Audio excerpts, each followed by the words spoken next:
So I started living in the UK thinking, I'm American. I'm not going to change. I thought I would keep all my thoughts, all my habits, all my opinions. I would just physically be living somewhere different. It's been over a year. So today, I'm confessing to you the things I now do the British way.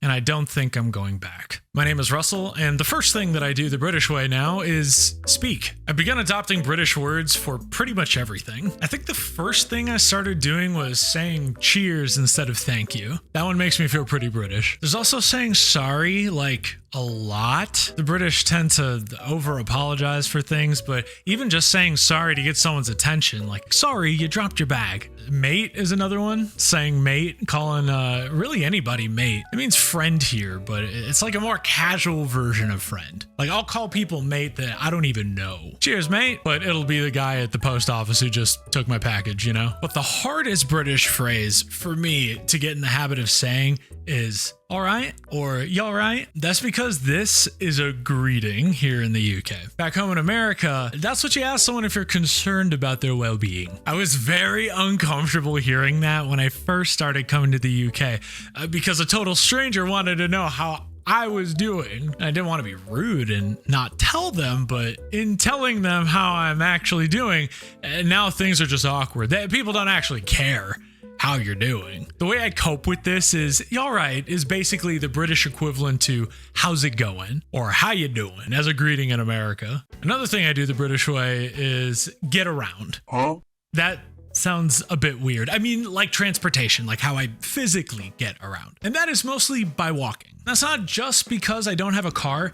It's because so much of the UK is literally walkable. The grocer, the shops, the train and the bus stations, the parks, the pubs, the restaurants, everywhere feels walkable. Now, of course, that's easy to say when you live in London like I do, but most of the cities that I've visited outside of London in the UK are also very walkable. Now, there are places in the UK where you do need a car, like rural areas or the countryside, but where I'm from in America, there's no way you could accomplish even basic errands like going to the grocery store or going to work without a car. Like, you are actually stranded and helpless without one. But my point here is the transformation of going from a driver to a walker. My health is so much better for it. I'm getting fresh air, I'm seeing things, I'm going places, all using my own two legs. I am in the best shape I've been since like my teenage years, mainly because I'm physically moving, and you can't do that in a car.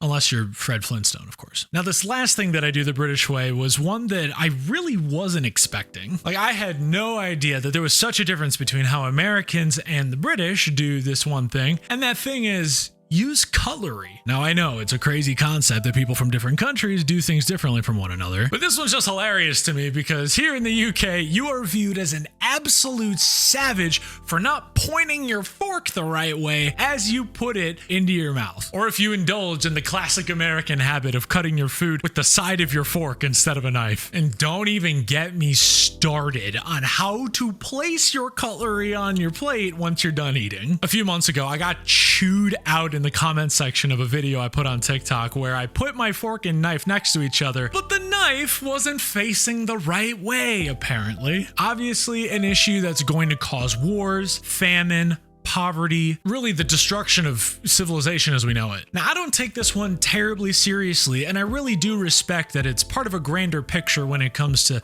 manners and etiquette. I'm also scared of getting yelled at again, so now I do the cutlery etiquette thing mainly out of fear. Anyway, that wraps this one up. Thank you so much for watching. I hope you enjoyed. And if you did, be sure to leave a like and let me know down in the comments section what you'd like to see from me or hear me talk about. I'm feeling more British already.